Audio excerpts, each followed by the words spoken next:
Hello, I'm David Chaston with 90 at 9, brought to you by interest.co.nz. This week, get everything you need to know in 90 seconds at 9 o'clock, with news financial markets are still prepared to look through the economic pain about to hit from China.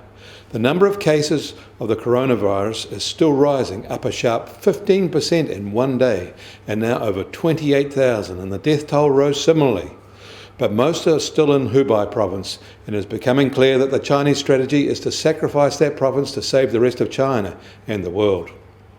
The streets may be deserted in some large regional Chinese cities, but retail commerce continues online.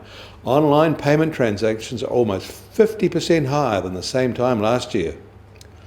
Although international air freight ended 2019 with a 3.3% contraction, and for the full year the Asia-Pacific region shrank 6.4%, the passenger air travel market wasn't so depressed in December.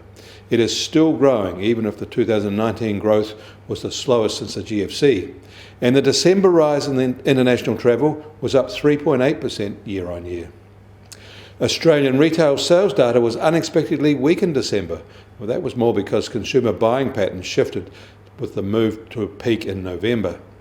For the full final 2019 quarter, sales were up 2.7% year on year, and that was considered a good result. The Australian trade balance for both goods and services came in higher in December, but lower than expected. The December balance was up mainly because import growth is lagging. Whether mineral export growth will continue into 2020 is now highly dubious. Sea freight markets remain very low, with the Baltic Dry Index slipping further and some key components near record lows.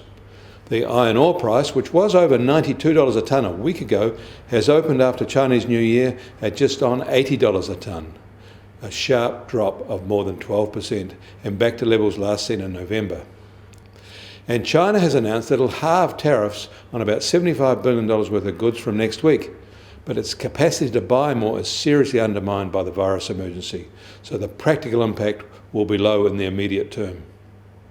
In midday trade today, the S&P 500 is up 0.3%, following European markets that were much more positive, and up 0.9% in Paris and up 0.3% in London.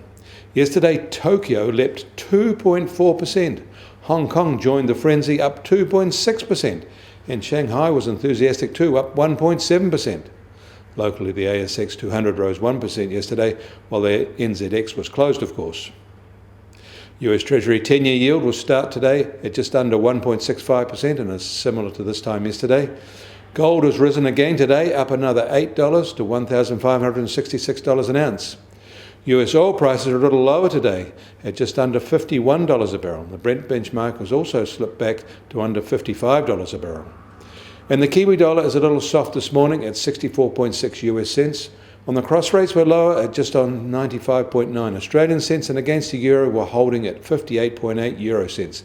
That takes our trade-weighted index a little lower to 70.2.